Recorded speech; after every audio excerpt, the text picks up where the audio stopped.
Olá a todos e a todas, essa é a terceira aula do curso online Conhecendo o Anarquismo. Bom, nessa aula nós vamos tentar discutir uma questão fundamental, nós vamos continuar com a discussão sobre o que querem os anarquistas, qual o objetivo dos anarquistas, mas nós vamos centrar qual o objetivo dos anarquistas para a questão econômica, quais revoluções, quais transformações econômicas os anarquistas acham que os trabalhadores numa revolução devem fazer para eliminar a exploração que os trabalhadores sofrem. As perguntas que nós vamos resolver aqui são perguntas que interessam para a maior parte da população brasileira e mundial, que é a pergunta: por que existe desigualdade social? Por que existem ricos e pobres? Por que a grande massa da população brasileira e mundial vive na pobreza, vive na miséria, enquanto uma pequena minoria concentra toda a riqueza, todo o luxo, toda a abundância produzida por essa sociedade? O que é preciso transformar, o que é preciso abolir numa revolução em termos econômicos para que acabe com a desigualdade social, para que possamos criar uma sociedade sem exploração do homem sobre o outro, para criar uma sociedade em que as pessoas tenham condições econômicas iguais, pontos de partida iguais, e que não crie essa desigualdade, que todos possam viver na abundância, sem pobreza, sem miséria. E como seria uma sociedade dessa? Como funcionaria uma sociedade, essas mudanças econômicas que os anarquistas estão propondo? Bom, vou começar com a primeira pergunta.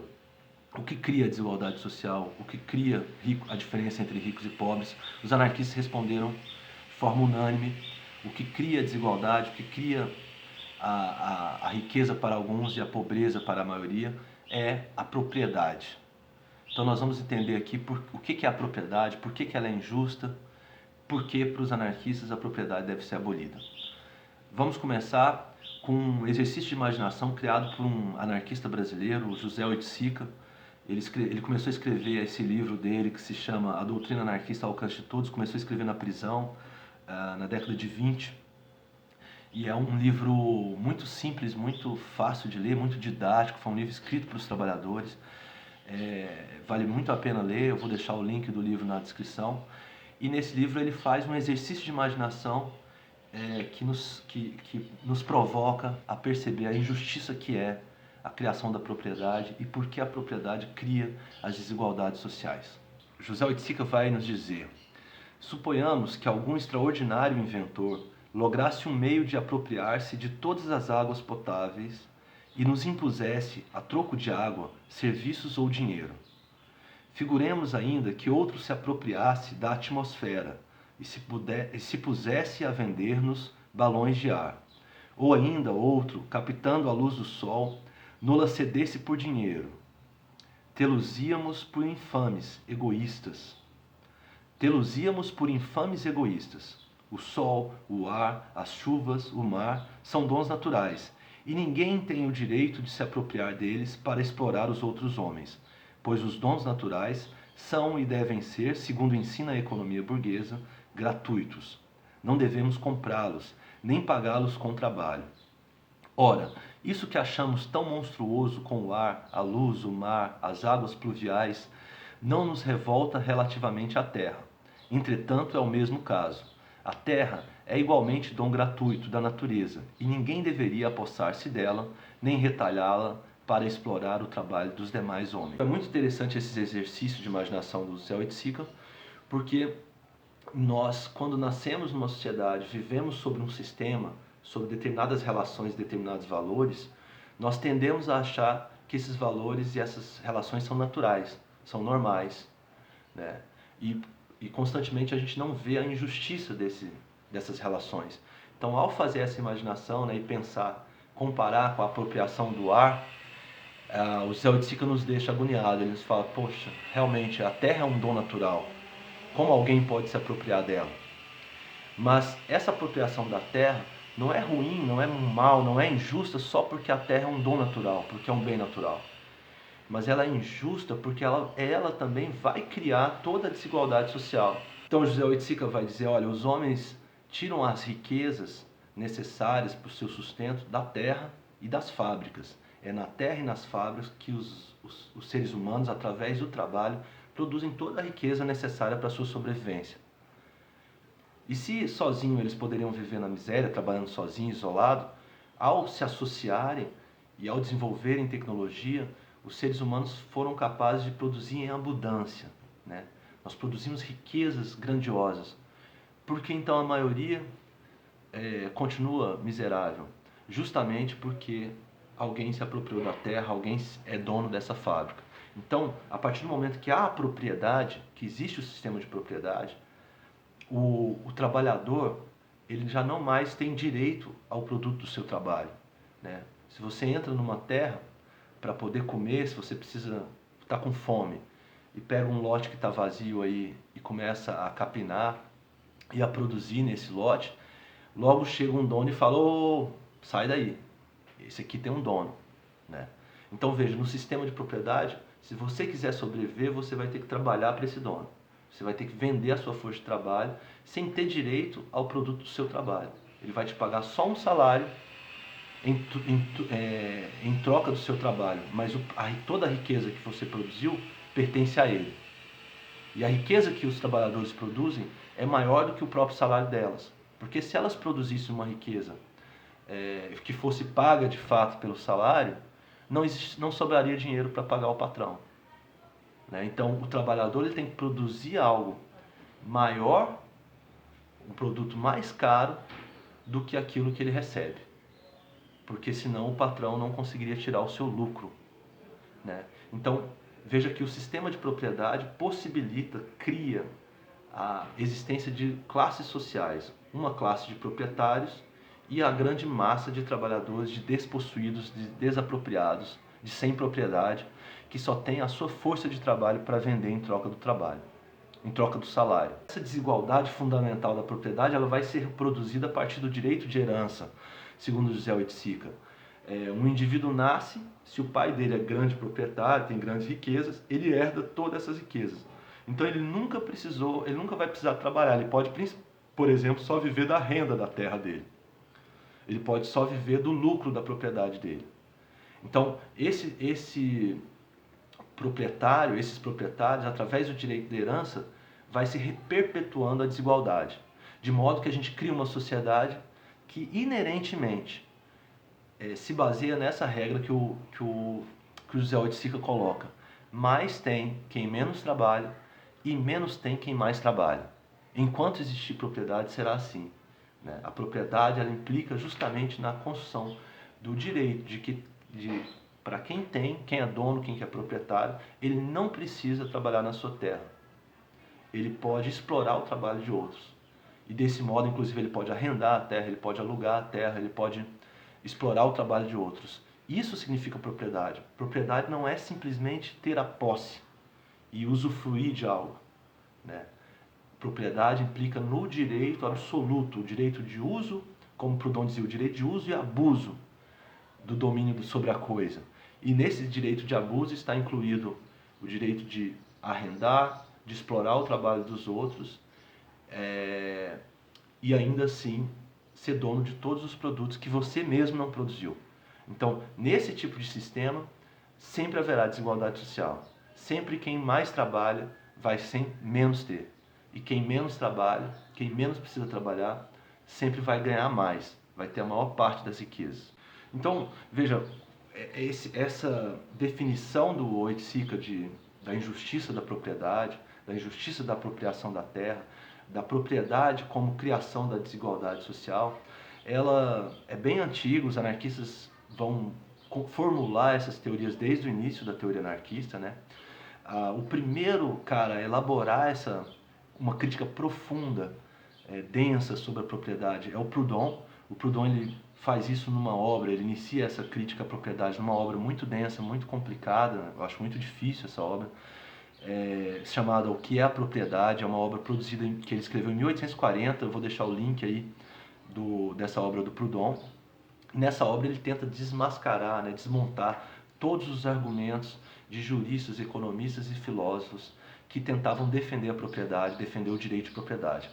Eu vou apresentar alguns argumentos aqui do Proudhon para a gente tentar entender melhor o que é a propriedade na concepção do Proudhon e como que também os anarquistas, né, os coletivistas, vão se apropriar desse conceito e radicalizar o conceito de propriedade do Proudhon.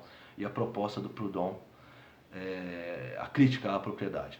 Bom, o Proudhon ele vai dizer que tem duas formas de legitimação principais da propriedade. Né? Os proprietários, para tentar defender a justiça da propriedade, dizer, olha, eu tenho direito a essa propriedade, ele usa dois argumentos, normalmente. O primeiro argumento é o argumento da ocupação, da primeira ocupação. Veja, olha, nós fomos os primeiros a ocupar esse lugar, então nós temos direito à propriedade dele.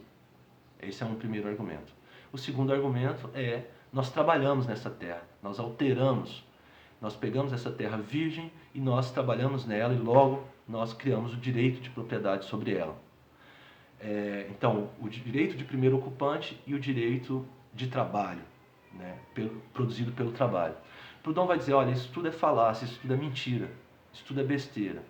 Né? Um dos exemplos que ele cita sobre o direito de ocupação um argumento utilizado pelo Cícero. Ele vai mostrar que todos os que tentaram defender a propriedade acabaram por mostrar que ela é impossível, que a propriedade não tem nenhum motivo de ser, que ela é injusta. O Cícero, que é um escritor romano, né? O Cícero ele dizia o seguinte, ele comparava a propriedade, a terra, a um grande teatro, né? E querendo dizer que, olha, a terra é um grande teatro, e é claro que aquele que chega a um teatro, ele tem direito de ocupar um lugar naquele teatro. Se ele chegou primeiro, ele tem direito a pegar uma parte, a sentar num lugar no teatro. O Proudhon vai dizer, vamos acompanhar aqui o texto dele, olha, o direito de ocupação, o direito de primeiro ocupante, resulta da posse atual, física e efetiva da coisa. Ocupa um terreno sou o presumível proprietário, enquanto não for provado o contrário. Sente-se que originalmente um direito assim não podia ser legítimo senão sendo recíproco. É isso que os jurisconsultos acham. O que o Proudhon está falando, olha, tudo bem, então se eu tenho o direito de ocupar, esse direito é recíproco, ele é para todos. Todos têm o direito de ocupar. Todos têm o direito de chegar a um lugar e ocupar. Então vejamos o exemplo do teatro. Eu chego primeiro no teatro e ocupo um lugar, tudo bem. Mas os outros que chegarem para assistir a peça também têm direito de assistir essa peça. Também têm direito de ocupar esse lugar. Então vejamos como ele continua esse trecho. Ele diz, o teatro, diz Cícero, é de todos.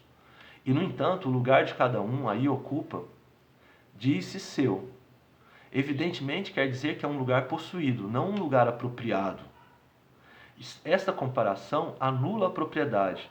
Para mais, implica igualdade.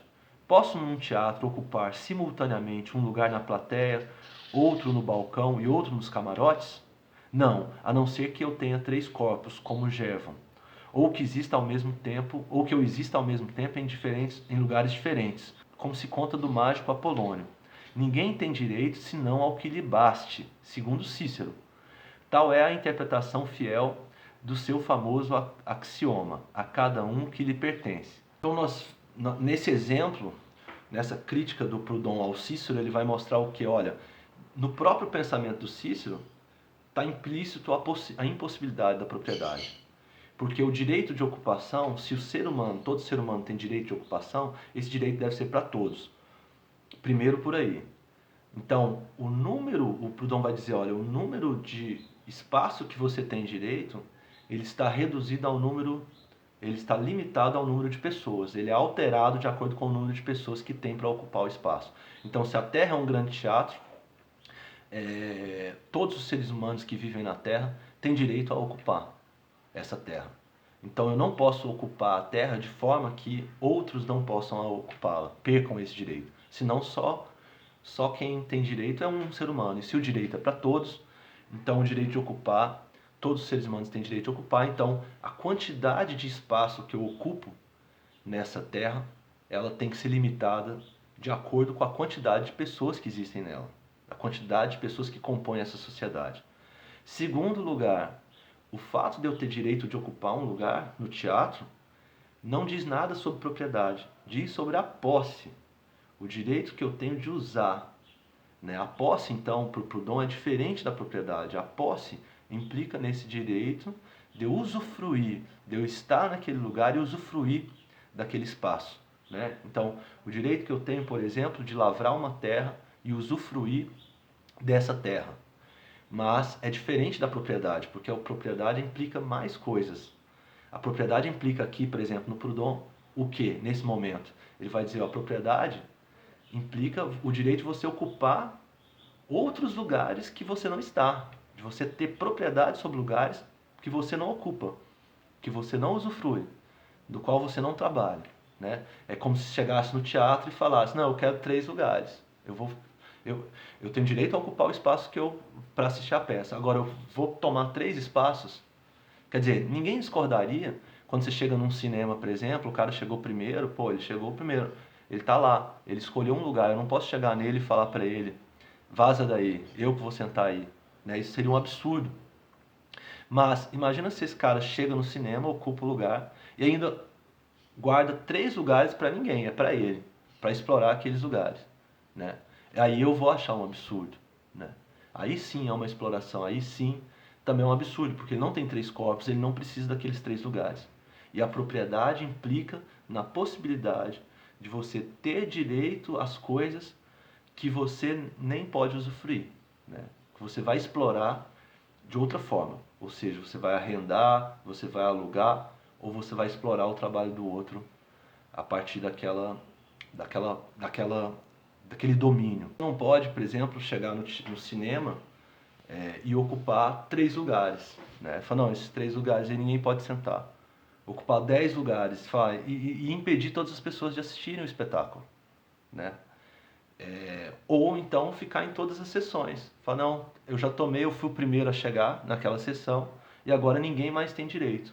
Que é o que acontece com o direito de herança. Os primeiros que ocuparam tomaram toda a terra, né? Uma minoria entre os primeiros tomaram toda a terra e a partir de então essa terra já tem dono. Todo mundo deve pagar a esses para poder usufruir das riquezas naturais. É essa que é o absurdo, é isso que é a propriedade, né? Então há uma diferença entre a posse da propriedade. A posse implica no usufruto, do uso, o uso real, né? Da família, por exemplo. Isso é importante porque, por exemplo, o Proudhon, e assim os coletivistas também vão defender, que o camponês que trabalha com a sua família numa propriedade, né, que ele tem lá, ele trabalha com a sua família, ele tem direito àquela posse. Ninguém pode chegar e expulsá-lo dali, como alguns regimes socialistas fizeram, por exemplo. Ninguém pode expulsar, tomar aquela terra dele, ou obrigá-lo a ir trabalhar coletivamente nas associações de trabalhadores. Então ninguém pode fazer isso. Ele tem direito àquela posse, mas ele não pode explorar o trabalho do outro. Aí sim é propriedade. A propriedade é quando ele fala, esse domínio dessa terra é minha, então eu não vou usufruir enquanto posse, eu não vou trabalhar aqui. Eu vou ficar de boa e vou colocar outros para trabalhar para mim. E vou ficar vivendo só da renda dessa terra. Aí já é propriedade. Veja, a propriedade ela é maior do que a posse. Ela implica num direito maior, um direito de abuso, né, sobre a posse que o ser humano pode possuir, pode ter de alguma coisa. A posse, desde que ela seja garantida igualmente para todos, ela não gera a exploração. Ela não gera a escravidão dos seres humanos, ela não gera a miséria para os seres humanos. O que gera a miséria é justamente a propriedade. É o fato que você não tem só o direito de posse, você tem o direito de propriedade. Inclusive, você não precisa nem ocupar aquele lugar. Você explora o trabalho dos outros e vive de modo a só viver da renda ou do lucro daquela propriedade. E a outra forma de justificação de propriedade é o trabalho. Né? Quer dizer, os proprietários dizem, não, mas para ter direito a essa propriedade, foi preciso que os meus descendentes trabalhassem nessa terra. Eles encontraram essa terra e trabalharam nessa terra. E ao trabalhar, ao misturar, como diz o Locke, né, ao misturar o seu trabalho com o solo, ele produz a propriedade. Ele passa a ter direito daquilo. Bom, aí o Proudhon vai questionar milhões de coisas. Ele fala, olha, veja, então o trabalho, o fato de você ter trabalhado, produziu a propriedade. O fato de você ter trabalhado naquela terra, te deu direito até a propriedade daquela terra. Ok. Por que então o trabalho? Se o trabalho gera propriedade, por que ele não gera mais propriedade? Né? Quer dizer, então só serviu isso só serviu para os primeiros seres humanos. Quer dizer então agora que aquele cara que trabalha na sua terra, se ele está misturando o seu trabalho com o solo daquela terra, por que ele não ganha o direito de propriedade daquela terra também? Por que ele, uma parte daquela propriedade não passa a ser dele também? Então, essa ideia de que o trabalho gera propriedade é absurda. Ela não gera propriedade.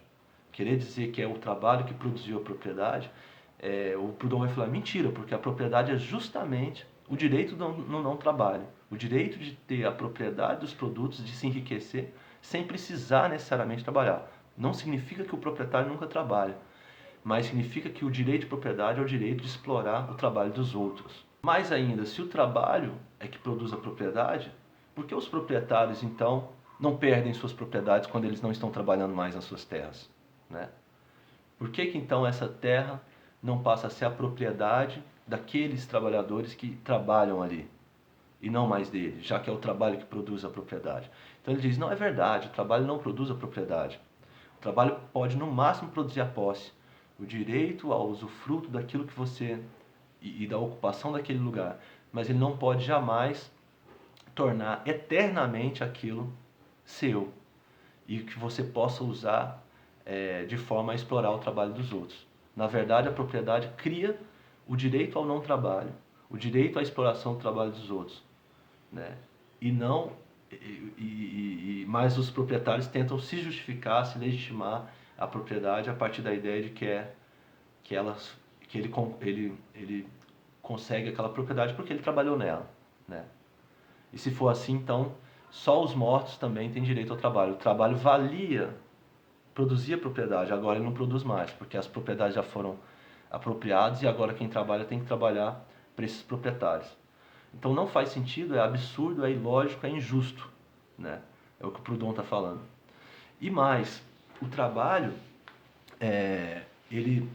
a produção da riqueza que é feita pelo trabalho, ela é roubada com a propriedade. A propriedade justamente rouba o trabalho.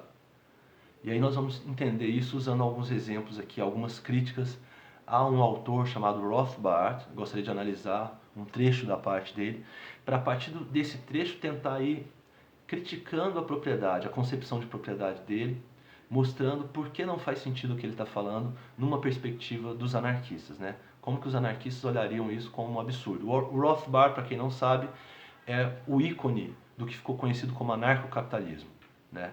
Hoje, anarcocapitalismo ou ANCAP é algo que está em voga, principalmente entre a juventude. Se você procurar sobre anarquismo no YouTube, você vai achar um monte de jovens defendendo o anarcocapitalismo, tentando explicar o anarcocapitalismo.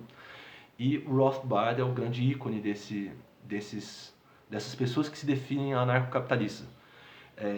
Obviamente esse termo anarcocapitalismo ele é uma contradição completa, porque o anarquismo, como nós estamos vendo aqui, ele surge contra a propriedade, contra o capitalismo. Mas, então é absurdo falar em anarcocapitalismo, porque os anarcocapitalistas, os que se definem como anarcocapitalistas, inclusive defendem a propriedade privada e o capitalismo. E o anarquismo histórico tentava destruir isso. Então, esse absurdo, essa contradição, ela assim, guardada as devidas proporções, ela seria como um grupo de judeus hoje chegar e falar, nós somos nazistas judeus.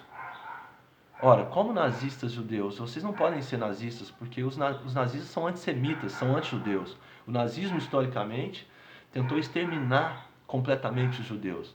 Então é um absurdo existir nazistas judeus. Um grupo de judeus só poderia se definir nazista se eles ignorassem a história do nazismo. É o que acontece com quem se define anarcocapitalista. Há uma ignorância com relação à história do anarquismo. E aí se pega o anarquismo só no termo. Anarquismo é anti-Estado. Nós também somos contra o Estado, mas a favor da propriedade privada e do capitalismo. Nós somos anarquistas, anarcocapitalistas. É um pouco contraditório e absurdo essa definição. Isso é uma definição que só pode partir de uma visão ahistórica do anarquismo. Mas vamos para o trecho dessa obra, que é uma obra que se chama A Ética da Liberdade, e nesse trecho ele tenta justificar como o capitalista ele não é um explorador. Ele, pelo contrário, ele é alguém que ajuda o trabalhador. Ele é alguém que é justo, né? Vamos ver o trecho que aí vai ficar mais claro. E a partir desse trecho eu gostaria de ir desconstruindo essa ideia da propriedade, a ideia do capitalismo, mostrando o porquê que a exploração do trabalho e a propriedade ela é injusta na visão dos anarquistas, e ao mesmo tempo ir construindo como seria uma sociedade sem propriedade, Como os anarquistas pensam uma sociedade sem propriedade? Bom, Rothbard vai dizer que ele vai imaginar uma sociedade, uma ilha, onde o Robinson Crusoe chegaria nessa ilha e o Robinson Crusoe começaria a viver ali na ilha. Então, a partir desse exemplo do Robinson Crusoe, ele vai montando uma sociedade para tentar mostrar a justiça da propriedade, a justiça do capitalismo, o que seria uma sociedade livre, efetivamente sem Estado, só com o funcionamento de livres produtores, livres proprietários. Ele então fala que o Robinson Crusoe chega numa ilha e nessa ilha ele começa a trabalhar, ele começa a alterar a natureza. E ao alterar a natureza, ele diz que ele automaticamente produz a propriedade. Para o conceito do Rothbard, a propriedade, toda propriedade, ela tem origem na autopropriedade, que é na propriedade que todo ser humano tem sobre si mesmo. Então ele vai dizer, olha, o ser humano, ele vai descobrir, o Robinson Crusoe, ele vai descobrir que ele é dono da sua mente, ele é dono das suas ações, ele é dono do seu corpo. Ninguém tem como ser dono disso, é uma coisa dada pela natureza. Você mesmo é dono de si. Né? Ninguém tem como ocupar o seu lugar ali e controlar a sua mente totalmente, né? Tá na sua cabeça, não tem como. Então o ser humano ele tem uma autopropriedade natural e toda a propriedade ela vai ser originada dessa autopropriedade. Bom, vamos começar por aí. Vamos começar rebatendo o Rothbard por aí. Segundo Proudhon, e teve outros autores que já falavam isso, né, na época do Proudhon, e o Proudhon rebate. O Proudhon vai dizer assim, olha, eis que você está usando a palavra propriedade de forma muito ampla, para coisas diferentes. É tolo usar uma mesma palavra para duas coisas que você sabe que é completamente diferente. Nesse caso específico, falar que eu sou proprietário de mim mesmo, que eu sou proprietário da minha mente, proprietário das minhas ações, nada tem a ver com a propriedade no sentido de ter domínio sobre as coisas. São duas coisas totalmente diferentes. A propriedade de si mesmo, que o Proudhon vai dizer que ninguém é proprietário de si mesmo, isso é uma ilusão, porque na verdade a gente é completamente dependente da natureza, então nós não somos proprietários de nós mesmos, né? Mas vamos partir do pressuposto que sim, nós somos proprietários de nós mesmos. Mesmo assim, essa ideia de propriedade de nós mesmos é completamente diferente de você ter a propriedade sobre uma coisa, a propriedade sobre uma terra, por exemplo. Então, são duas coisas completamente diferentes que não poderiam ser confundidas com o mesmo termo, né? Porque se realmente, aqui sou eu falando, se as duas coisas são propriedades, se eu estou dando o mesmo termo e o mesmo conceito para as duas coisas, ora, nós teríamos que admitir então que uma pessoa poderia ser vendida. Ela poderia se tornar escravo de outra. Porque a propriedade da coisa pode ser vendida. Eu posso pegar esse isqueiro aqui e vender esse isqueiro para outro. E eu deixo de ser proprietário do isqueiro. Eu posso pegar uma propriedade da terra e vender a propriedade da terra. E eu deixo de ser propriedade da terra. Agora eu posso me vender. Eu posso vender esse controle, essa propriedade sobre mim mesmo, só se a gente aceitasse a escravidão. E o Rothbard vai falar, olha, justamente porque todo ser humano é propriedade de si mesmo, tem autopropriedade, não é aceitável a escravidão. Ora, então se ele não aceita a escravidão, ele sabe muito bem que a propriedade que nós temos sobre nós mesmos é diferente da propriedade que nós temos das coisas. Então, não deveríamos estar associando essas duas coisas. Seria um absurdo. Porque ou a propriedade que nós temos sobre nós mesmos pode ser vendida, ou então a propriedade sobre as coisas não deveria ser vendida. Ela não poderia ser vendida jamais, né? Para a gente poder chamar as duas coisas. Ou então o Rothbard admite que ele está usando o mesmo nome para coisas completamente diferentes, que não estão vinculadas. Mas para o sistema do Rothbard, a propriedade origina-se dessa autopropriedade. Toda propriedade origina-se, toda propriedade legítima origina-se dessa autopropriedade. Então o Robinson Crusoe, ele percebe que ele tem a propriedade de si mesmo, ele tem domínio, ele controla os seus pensamentos, ele controla as suas ações, ele controla a sua mente, ele controla o seu corpo. E ele, a partir desse controle que ele tem sobre o corpo, ele também altera a natureza. Ele mistura, como diz o Locke, o Rothbard até cita o Locke nisso, mistura o seu trabalho com o solo produzindo riqueza, e ao fazer isso, ao misturar o seu trabalho com o solo, ele cria naturalmente a propriedade. Então, a propriedade que ele criou através do trabalho na terra, a propriedade sobre a terra, é nada mais do que uma consequência dessa autopropriedade e do exercício dessa autopropriedade através do trabalho. Temos aí para o Rothbard, então, dois motivos, duas justificativas da propriedade, duas coisas que dão legitimidade para alguém ter a propriedade, para se originar a propriedade. Primeira coisa é, ele encontrou uma terra e foi o primeiro a ocupar, uma terra que não pertencia a ninguém. Ninguém contestou a propriedade, ela não pertencia a ninguém. Então ele chegou e ocupou. Segundo, ele trabalhou, ele misturou o seu trabalho ao solo e ali, ele alterando aquela terra, ele passa a ser o proprietário. Então, primeira ocupação, o direito de primeira ocupação e o trabalho. As teses que o Proudhon já falava que dominava sobre a propriedade, certo? Então, podemos fazer o mesmo questionamento para o Rothbard. Ora, se o ser humano é livre porque ele tem propriedade sobre si mesmo e porque ele tem o direito de ocupação, e esse direito de ocupação misturado com o trabalho gera a propriedade, então esse direito de ocupação é de todos os seres humanos. Todos os seres humanos têm o direito de ocupar. Porque senão, a partir do momento que os primeiros homens ocuparam e tornaram aquilo propriedade deles, todas as demais gerações não têm liberdade. São só escravos, então. Porque elas, se a propriedade, não têm direito à propriedade. Ou seja, o trabalho, a ocupação, ela só gera direito de propriedade só para os antigos, só para os mortos. Essa é uma teoria dos mortos. Porque os demais seres humanos não são livres. De que adianta eu ter a autopropriedade se o meu trabalho não gera as riquezas que eu produzo, eu não posso ter direito a elas, elas são de outra pessoa, né? Então, vejam, a teoria estaria errada aí porque esse direito de trabalhar não geraria a propriedade. O fato de eu misturar o meu trabalho ao solo, segundo Proudhon, não geraria propriedade, geraria posse.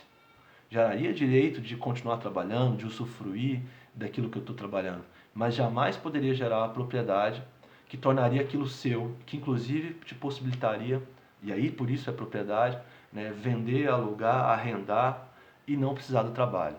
Então veja aqui que o Rothbard tenta justificar a propriedade a partir do trabalho, mas o que garante a propriedade é justamente o direito ao não trabalho. Então por que vocês estão buscando uma origem da propriedade? Ela veio do trabalho, quando na verdade vocês estão legitimando o direito de não trabalhar, porque é isso que significa a propriedade. É o direito de ter as riquezas sem precisar efetivamente estar ocupando e trabalhando naquela terra. Bom, então eu estou baseando aqui nos argumentos do Proudhon para desconstruir essa ideia de que o trabalho e a ocupação é que produz a propriedade, né? Mas vamos ao último trecho que eu gostaria de analisar do Rothbard, porque é através dele que a gente vai conseguir mostrar efetivamente o que é a propriedade e por que ela é injusta. Suponhamos, ele imagina então já que essa sociedade já está ocupada, essa ilha já está ocupada por mais pessoas, por várias pessoas, cada pessoa se especializou numa coisa. Por exemplo, o Robinson Crusoe foi virar pescador, o João foi cortar madeira, outro foi ser outra coisa e tal, e eles trocam esses bens entre eles. E aí ele chega a um seguinte exemplo, para justificar a exploração do trabalho. Ele diz o seguinte: suponhamos que João cortou sua madeira, mas tem que transportá-la rio abaixo para transferi-la a José. João então vende a madeira para outro intermediário, Pedro, que contrata os serviços de X, Y e Z para transportarem as toras para José. O que foi que aconteceu? E por que o uso do trabalho de X, Y e Z de transformar e transportar as toras para um local mais aproveitável não concedeu a eles os direitos de propriedade das toras? O que aconteceu é o seguinte: Pedro transferiu um pouco de ouro para X, para Y e para Z, em troca de eles lhe venderem seus serviços de mão de obra de transportar as toras. Pedro não vendeu as toras para esses homens em troca de dinheiro. Ao invés disso, ele lhes vendeu dinheiro em troca do uso dos serviços de mão de obra deles com suas toras. Resumindo, Pedro pode ter comprado as toras de João por 40 onças de ouro, e então pagado 20 onças de ouro a X, Y e Z, separadamente, para que transportassem as toras. E então vendeu as toras para José por 110 onças de ouro. Consequentemente, Pedro obteve um lucro líquido de 10 onças de ouro na transação toda. Se X, Y e Z assim tivessem desejado, eles mesmos poderiam ter comprado as toras de João por 40 onças. Então eles mesmos transportado as toras, vendendo então para João por 110 e embolsando as 10 onças extras. Por que não fizeram isso? Porque não tinham o capital. Resumindo, eles não guardaram o dinheiro necessário, não reduziram seus consumos anteriores suficientemente abaixo de suas rendas para que acumulassem as 40 onças. Ou queriam um pagamento em dinheiro enquanto trabalhavam e não queriam esperar os meses necessários para que as toras sejam transportadas e vendidas. Ou estavam receosos de ficarem endividados com o risco de que as toras pudessem de fato não serem vendidas a 110 onças. Portanto, a função indispensável e grandemente importante de Pedro, o capitalista em nosso exemplo de economia de mercado, é resguardar os trabalhadores da necessidade de restringir seus consumos. Assim, eles mesmos poupam o capital e de esperarem seus pagamentos até que o produto fosse esperançosamente vendido com lucro mais à frente na cadeia de produção. Consequentemente, o capitalista não priva de forma alguma o trabalhador de sua legítima propriedade no produto. Pelo contrário, ele possibilita um pagamento ao trabalhador com uma considerável antecedência da venda do produto. E aí ele vai encher o capitalista de elogios e tal. Vamos analisar esse trecho aqui. Então o exemplo dele é o seguinte. João cortou a madeira e vendeu a madeira para o Pedro por 40 onças. O Pedro contratou X, Y e Z para poder transportar essa tora de madeira rio abaixo. E com esse transporte ele pode vender essa madeira para o José por 110 onças. E ele pagou para cada um dos trabalhadores 20 onças. Então ele pagou 60 onças. Então ele comprou a madeira do João. O Pedro comprou a madeira do João por 40 onças, pagou 60 onças para os trabalhadores, então ele gastou 100 onças e vendeu por 110. Ele ganhou 10 onças de lucro, certo? Vamos problematizar esse exemplo dado pelo Rothbard. A primeira coisa que nós podemos pensar é qual é o trabalho efetivamente realizado para gerar esse valor de 110 onças dessa tora de madeira. Bom, primeiro foi preciso extrair a madeira e depois transportar essa madeira. A extração da madeira produziu 40 onças, o transporte agregou mais um valor a essa madeira. Esse transporte agregou mais 70 onças a essa madeira. Então veja, no total da operação a gente teve o trabalho de extração da madeira e o trabalho de transporte. Com esses dois trabalhos nós realizamos essa tarefa. E esses dois trabalhos geraram 110 onças. O trabalho de extração da madeira gerou 40 onças. O trabalho de transporte da madeira gerou 70 onças. Porém, como o Pedro é o patrão, ele só administrou essas tarefas, ele não executou uma transformação ele não agregou nenhum valor a essa mercadoria, ele ganhou 10 onças, ele é desnecessário. Na verdade, ele retirou 10 onças desse trabalho. Ele é a única figura que é desnecessária. É interessante que o X, Y, Z, os únicos que não têm nome, que são X, Y, Z, né? Um é Pedro, outro é João, outro é José, os únicos que não têm nome no exemplo do Rothbard são os trabalhadores, né? Os que vivem, que trabalharam em troca de um salário. Todos os outros proprietários têm nome, eles não. Mas veja que interessante, para a realização dessa tarefa, efetivamente não precisa do João. Ele é o único desnecessário. Os trabalhadores poderiam muito bem executar essa tarefa sem ele. Então, na verdade, ele retirou 10 onças desse trabalho. Do trabalho exercido pelos demais. Por quem extraiu, pelo João que extraiu a madeira e pelo X, Y e Z que transportaram essa madeira. Vamos complexizar mais ainda. A gente vai mexer muito nesse exemplo. Porque a sociedade não é uma ilha. A sociedade capitalista não é uma ilha igual ele fala. Na verdade, nós temos vários capitalistas vendendo o mesmo produto. Então, o José ele pagou a madeira por 110 onças. Mas vamos supor que chega um outro madeireiro e está vendendo essa madeira com a mesma qualidade, a mesma tora de madeira, com a mesma qualidade, pelo valor de 105 onças. É claro que o José vai comprar por 105 onças, ele não vai comprar do Pedro, que está vendendo a 110 onças. E é óbvio que o Pedro, então, com essa concorrência, ele é obrigado a diminuir o valor da madeira. Então, ao invés dele cobrar 110 onças pela madeira, ele vai vendê-la por 100 onças, para poder vender essa madeira, porque no mercado, na concorrência, ele precisa de colocar um preço mais baixo que o concorrente dele para poder vender. Para ele fazer isso, o que ele vai fazer? Ele vai ter que abaixar o custo da mercadoria, para ele poder vender por 100 onças. Né? Mas ele já pagou 40 onças pela madeira. E o trabalho dos trabalhadores, o XYZ, corresponde a 60 onças. 40 com 60, 100 onças. Se ele vender por 100 onças, quanto que ele ganha? Nada. Ele gastou 100 onças, quanto que ele vai ganhar? Nada.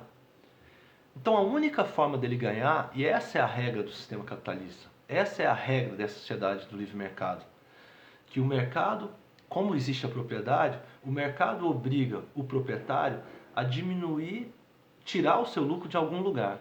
E ele não tem como tirar da madeira que já foi comprada, da 40 onças. Como que ele vai fazer? Ele vai diminuir da onde? Do trabalho do XYZ.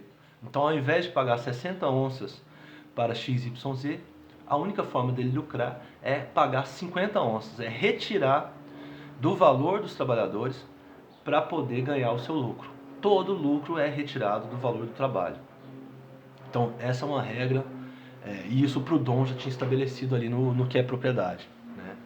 O lucro que esse patrão tem é porque ele precisou retirar do trabalho do XYZ. Então, ele vai pagar só 50 para XYZ, não 60, porque senão ele não vai ter lucro. Né? A gente está falando do lucro, a gente está falando justamente de um ganho que não é advindo do trabalho. É um ganho que não é advindo, pelo menos, do trabalho direto. Estamos falando de um valor não produzido, ele não é necessário. Pedro é uma figura completamente desnecessária.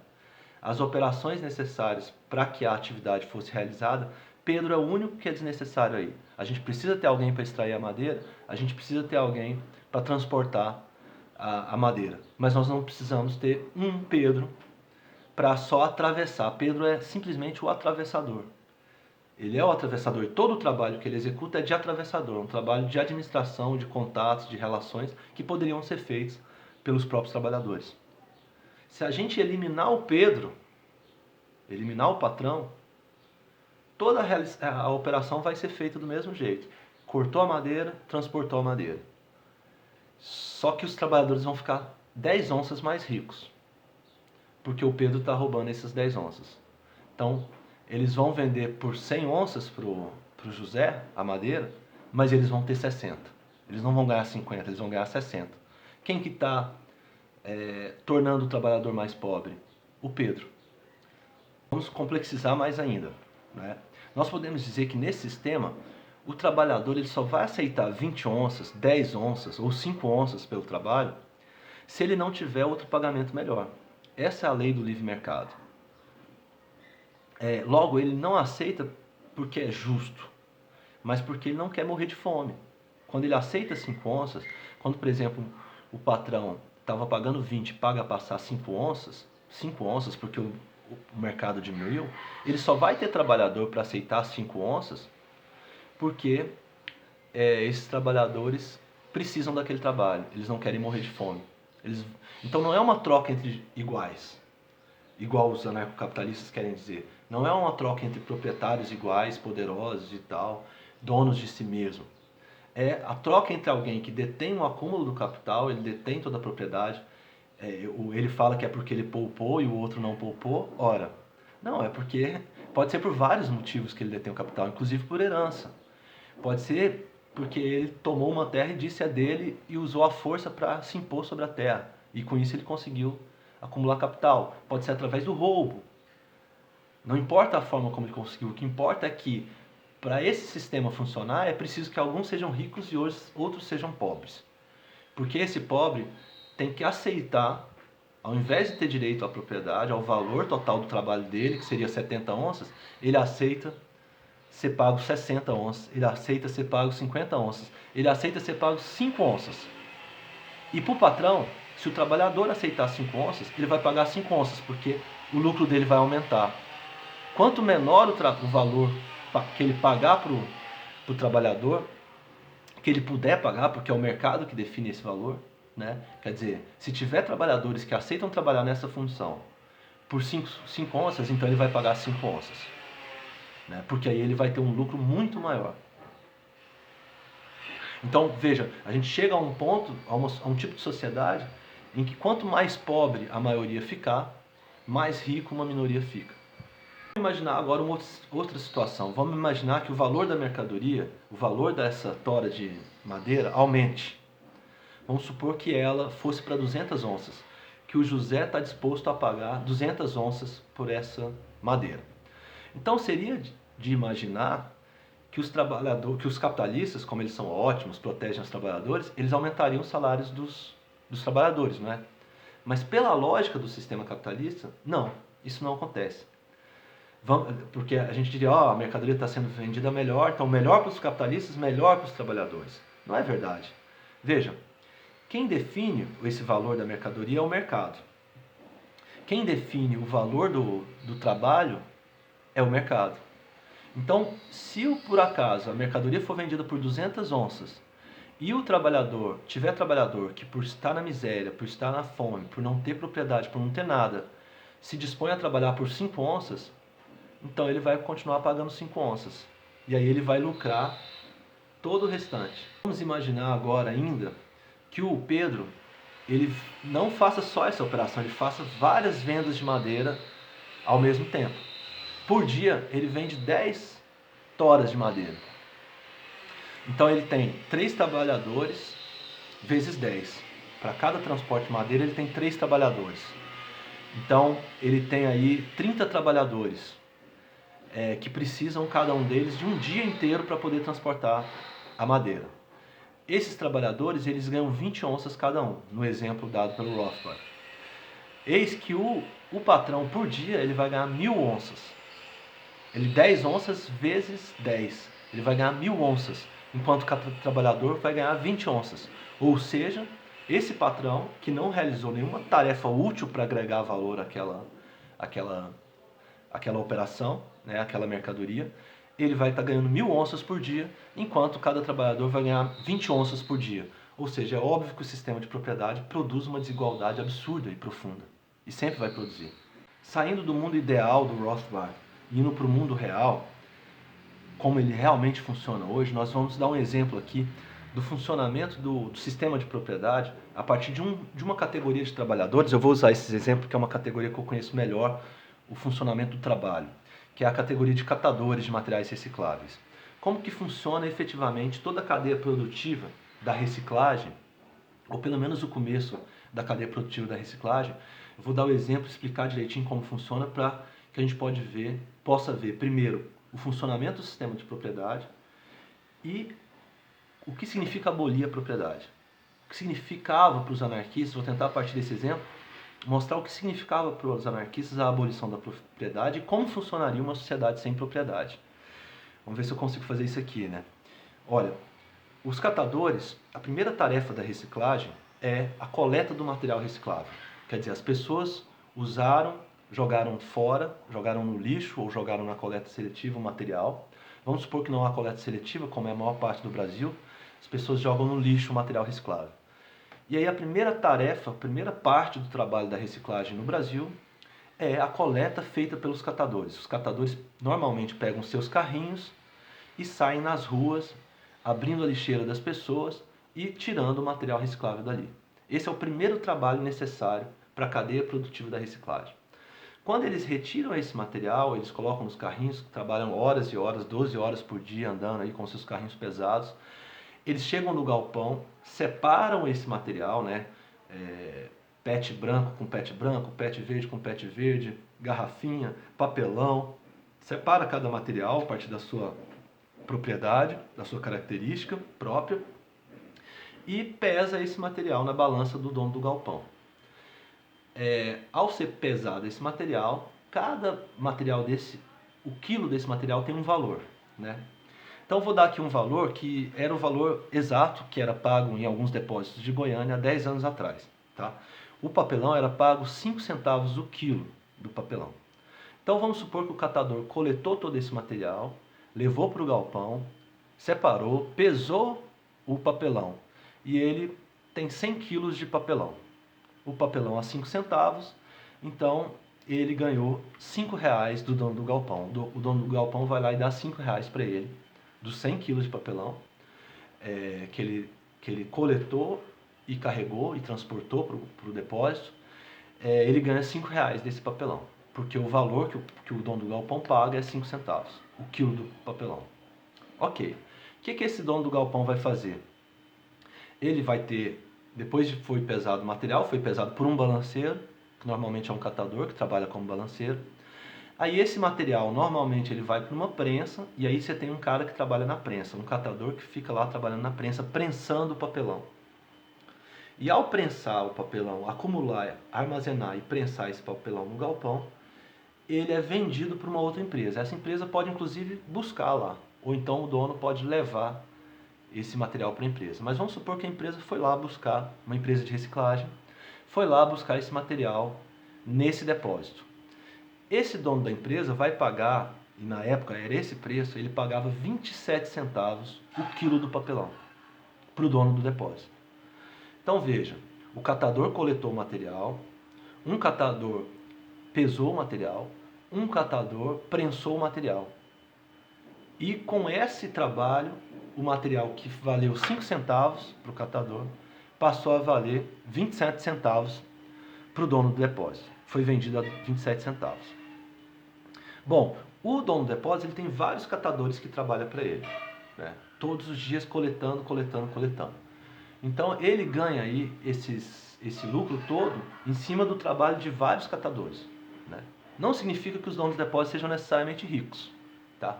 Porque isso depende do tipo de atividade. Constantemente, a atividade da reciclagem não é uma atividade que na ponta dela dá tanto lucro assim. Mas dá muito lucro, mas na verdade o valor material que isso produz não é dos maiores. Quem está ganhando mais é essa empresa que comprou do dono do depósito, que ela vai transportar, aqui no caso de Goiânia, ela transporta esse material para São Paulo e vende carreta fechada e tal, e aí ele vai ganhar muito mais. Mas vamos parar por aí e tentar entender a injustiça do sistema. Como que funciona a injustiça do sistema? Veja, todos nós sabemos que os catadores são pobres. Os catadores são uma das profissões onde estão os trabalhadores mais pobres, não é? Então, o trabalhador, por isso que ele aceitou os 5 centavos, porque senão ele não tem o que comer. Então ele aceita, se submete a receber 5 centavos por aquele quilo do papelão, porque ele precisa trabalhar para sobreviver, né? Então ele vai lá e trabalha. Muitos catadores são trabalhadores mesmo, né? É mais fácil ele ganhar mais dinheiro no sinal pedindo dinheiro do que puxando um carrinho. Mas ele é um cara dotado da cultura do trabalho, né? Então ele vai lá e trabalha.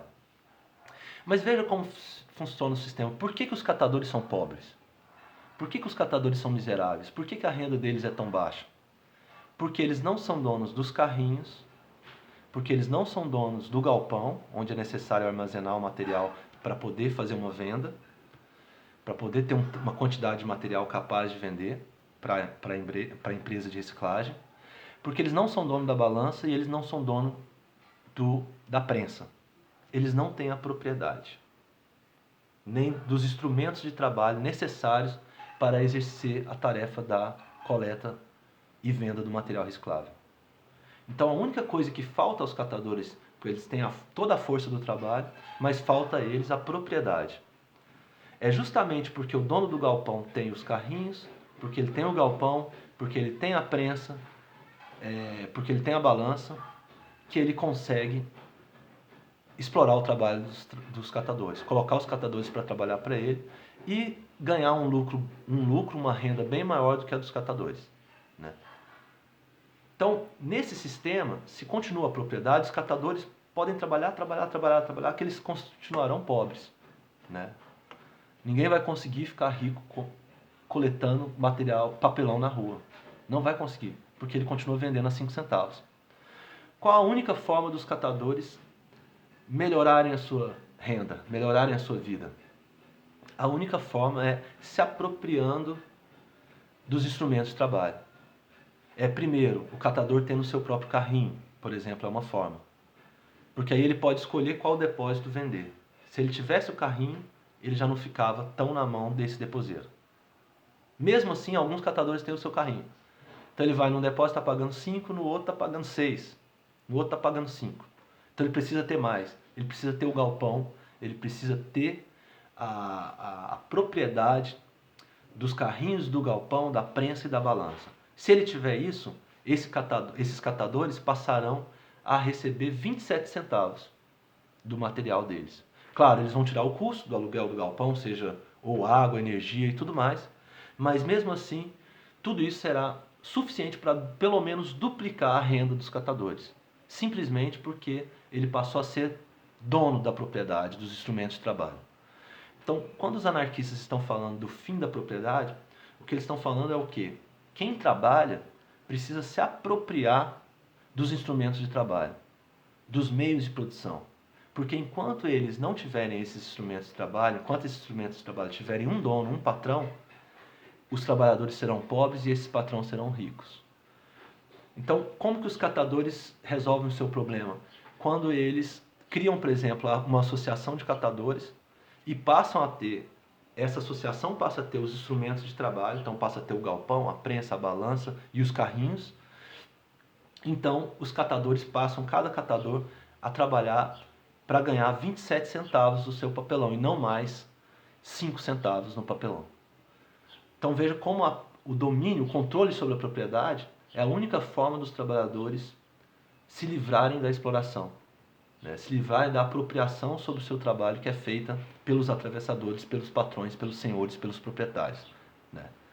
Então, com esse exemplo, eu quero chegar à proposta dos anarquistas. O que os anarquistas propunham é algo muito parecido com o que os catadores já fazem mesmo.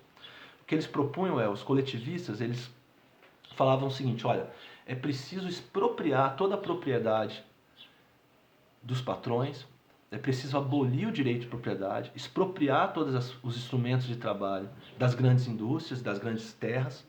Em todo lugar onde os trabalhadores trabalham coletivamente, é preciso que a propriedade que os trabalhadores passem a ter o controle sobre os instrumentos de trabalho.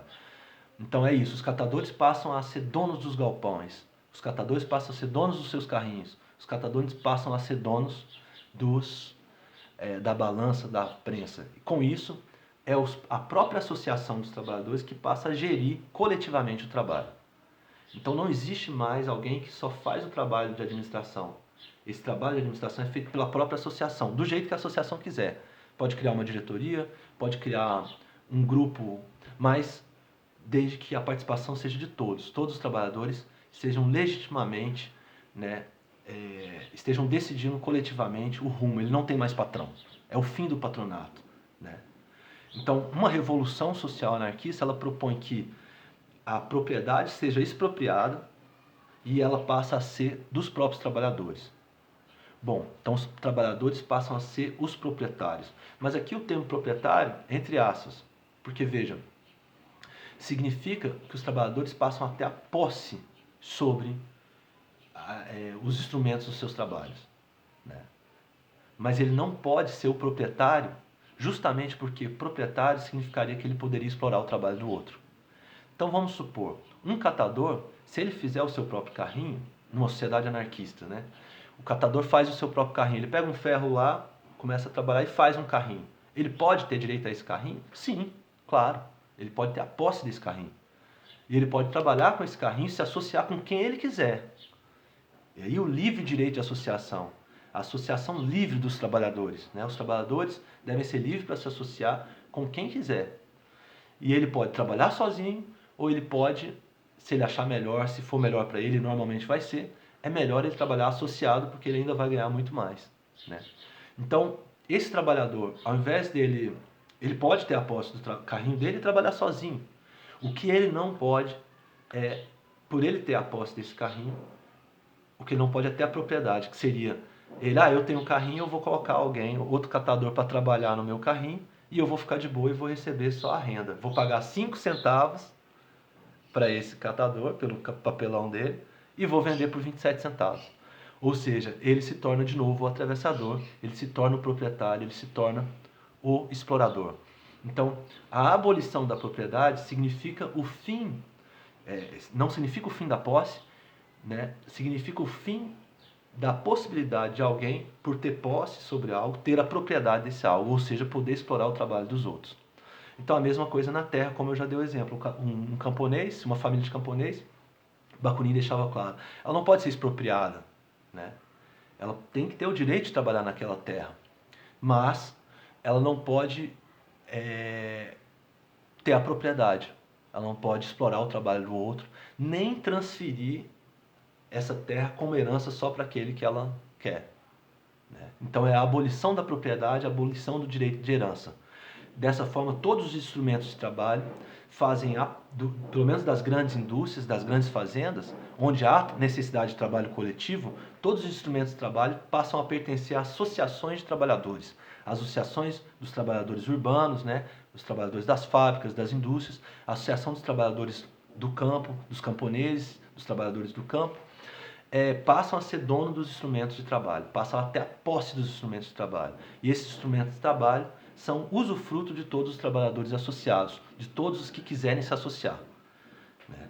Assim como quem quiser trabalhar individual, ou aqueles trabalhos que o trabalho individual, a associação não é necessária, essa pessoa pode trabalhar individualmente. Mas ela pode ter a posse dos instrumentos de trabalho, mas ela não pode ter a propriedade, porque ela não pode explorar o trabalho do outro. Então, propriedade para os anarquistas significa esse direito de explorar o trabalho do outro sem trabalhar, né? É isso que significa propriedade. Então, esquece essa ideia de que as pessoas vão... você vai dividir a escova de dente com alguém, ou dividir, né, as coisas que você usa com outras pessoas. Não tem nada a ver com isso. Propriedade significa o direito de explorar o trabalho do outro sem trabalhar. E é isso que vai ser abolido, né? E ao ser abolido isso, se cria uma sociedade onde há pelo menos o ponto de partida igualitário. Como ninguém é proprietário da terra, como ninguém é proprietário da fábrica, como ninguém é proprietário dos instrumentos de trabalho, ninguém pode explorar o trabalho do outro. Então, todo ser humano, quando nasce, ele passa por um processo de educação, ele tem que ser educado, passar pela escola e tudo mais, escolher o seu lugar de trabalho e tem que ter direito de exercer seu trabalho, né? Ele tem que ter os instrumentos necessários, isso é garantido pela livre federação das associações, que garante que esse trabalhador pode trabalhar e, através do seu próprio trabalho, criar suas riquezas, né? Então, é bem como funciona uma associação de catadores. Os catadores trabalham associados, né? No caso dos catadores que trabalham em associação, cada catador puxa o seu carrinho. Algumas associações funcionam assim: pesa o material e cada catador vai ganhar o tanto que produziu, né? Por exemplo, se um catador produziu 100 kg de papelão, ele vai ganhar o valor de 100 kg de papelão, mas a venda é a 27 centavos, né? Porque não há mais o proprietário. Se um catador produziu 50 centavos, ele vai ganhar os 50 centavos. 50 quilos, ele vai ganhar o valor de 50 quilos. É assim que funciona grande parte das associações de catadores. Agora, em alguns momentos, quando os catadores param de catar na rua e passam a receber o material da coleta seletiva pelos caminhões, e todos trabalham junto na separação do material, então não há por que mais também ter a apropriação individual, porque todos estão produzindo coletivamente ali. Então não há nem como distinguir quanto que cada um produziu. Quando não há como distinguir o que cada um produziu, ou quando não vale a pena, ou quando os trabalhadores decidem que não vale a pena, então tudo que foi produzido eles dividem por igual. Mas isso é decisão das associações, né? E o princípio que o Proudhon cria é: a associação é livre. Todo trabalhador pode se associar com quem quiser, e se quiser. E essa associação livre também, ela se federa, ela se associa com outras associações, criando o federalismo, uma federação de associações. Por exemplo, os catadores do Brasil inteiro, cada um tem suas cooperativas, suas associações, e eles também se federalizam, eles também se aliam, se organizam numa federação de trabalhadores. Então eles podem, com essa livre associação de federadores, trocarem seus produtos, criarem normas conjuntas, podem inclusive definir o valor do pagamento que eles merecem, definir como vai funcionar a coleta seletiva no Brasil inteiro. Então, e todos esses instrumentos passam a ser da Federação das Associações, instrumentos de trabalho. Então, é assim que funcionaria, né? É claro que os anarquistas nunca aceitaram definir de forma específica como que vai funcionar, porque a nova sociedade deve ser criada pelos trabalhadores, né? São os trabalhadores que, ao fazerem uma revolução, expropriam, eles precisam expropriar a propriedade, tomar para si os instrumentos de trabalho e organizar, de acordo com a sua realidade, de acordo com as necessidades e vontades e desejos e entendimentos dessa classe trabalhadora, o modo como vai funcionar. Bom, por último, a única coisa que eu queria dizer, então vejam, é muito importante porque é muito diferente também essa forma de propriedade dos anarquistas do que o Proudhon mesmo chamou de comunidade. Ele diz, olha, na comunidade ou no comunismo, ninguém tem nada, ninguém tem posse de nada, tudo é da comunidade. Então todos os indivíduos estão expropriados. E o Estado é que gere como que deve acontecer. Então os indivíduos não têm liberdade nenhuma, vai dizer o Proudhon. Os indivíduos eles estão sujeitos às decisões do Estado, né? Todos os instrumentos de trabalho estão na mão do Estado e o Estado não dá liberdade nenhuma. Ninguém se associa porque quer livremente, pelo seu próprio entendimento. Ele é colocado na função onde o Estado manda ele ser colocado. Isso o Proudhon está falando em 1840, sobre o comunismo, né? Então ele diz que tem duas formas. O comunismo, onde ninguém tem propriedade de nada, ninguém tem posse de nada, tudo é do Estado, e portanto não há liberdade, em troca de uma suposta igualdade não há liberdade, e a propriedade, que em nome da liberdade individual não há igualdade, só alguns detêm tudo. E ele vai dizer, tanto o comunismo quanto a propriedade, elas dependem do Estado, elas tendem para o Estado. Porque o comunismo é a expropriação de todos pela comunidade. Quem vai administrar a comunidade? O Estado. Vai ter um grupo de burocratas que vai definir o que cada um vai ter que fazer e todos vão ser obrigados a cumprir. O sistema de propriedade também cria um despotismo, porque a própria propriedade significa que o senhor, o proprietário, ele tem o direito de uso e abuso. Ele se torna um tirano. Então, a própria propriedade engendra um Estado totalitário, um Estado tirano, que é desse indivíduo superpoderoso que tem o direito de fazer o que quiser com os outros, inclusive com as coisas, inclusive com os outros, né? Tanto que é o patrão, né? Todos trabalhador, de algum modo, ele tem uma relação de tensão com o seu patrão, né? Quando ele vai numa festa do trabalho, se o patrão está, ele não vai ficar livremente ali. Ele tem medo, porque ele tem medo a vida dele depende, né? Ele tem medo de perder o emprego, ele tem medo desse patrão pode fazer alguma coisa com ele, né? Então veja como a propriedade ele cria uma tirania, ele já cria um sistema político tirano, ela engendra o despotismo dentro dela. Bom,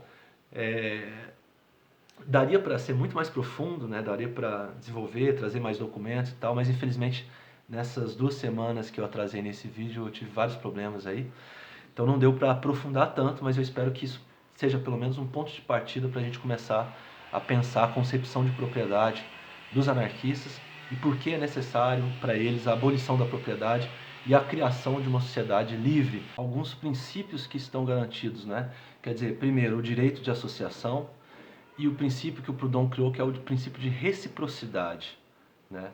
Quer dizer, a Associação Internacional dos Trabalhadores, inclusive, foi criada a partir dessa ideia. Não mais direitos sem deveres, não mais deveres sem direitos. Isso significa que todos os seres humanos são livres e eles se associam, todos são trabalhadores, todos devem trabalhar, e todos se associam livremente e de modo recíproco.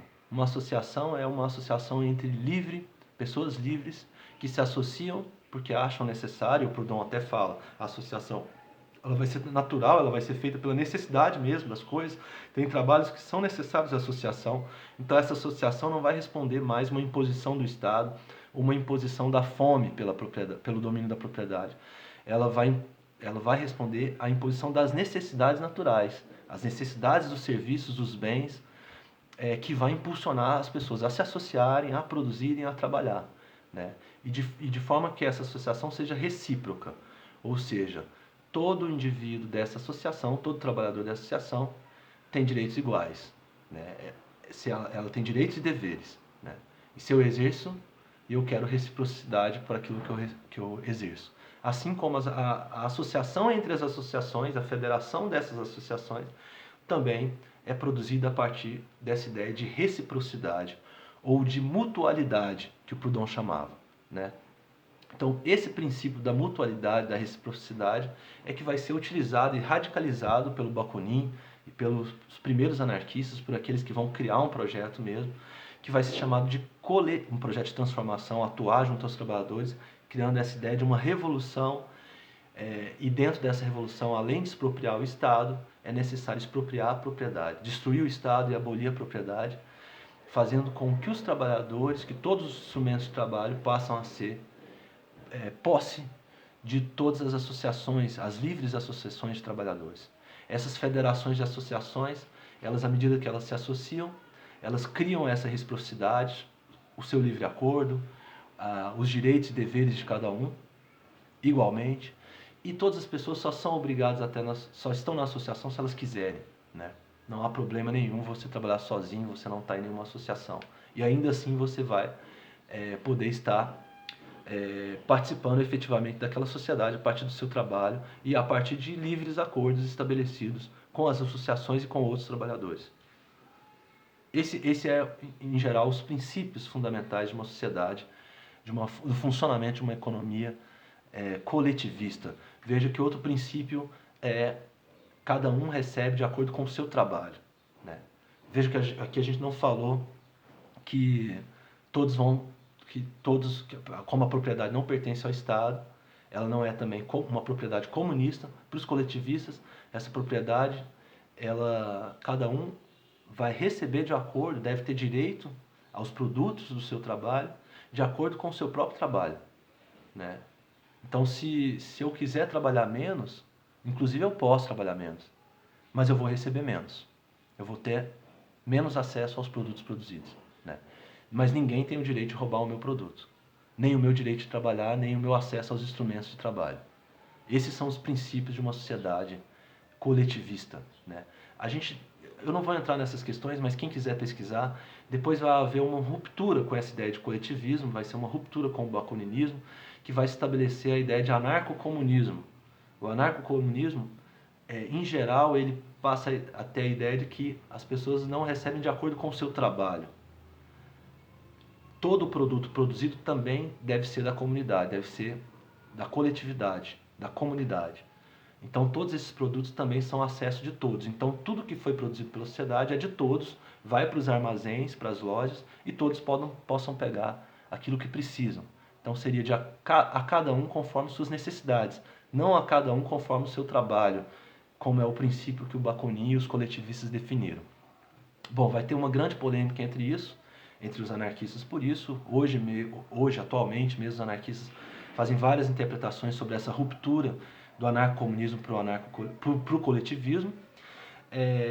E uma das análises que é feita é que os anarcocomunistas teriam rompido com os princípios fundamentais do trabalho, né, estabelecidos pelos coletivistas. E a partir do momento que ele rompe com esse valor trabalho, ele rompe com essa associação do produto do trabalho de acordo com a obra, de acordo com o que trabalhou, eles também rompem com a classe trabalhadora, criaria aí uma perspectiva idealista de mundo, uma perspectiva não mais materialista, uma perspectiva não mais vinculada ao mundo dos trabalhadores.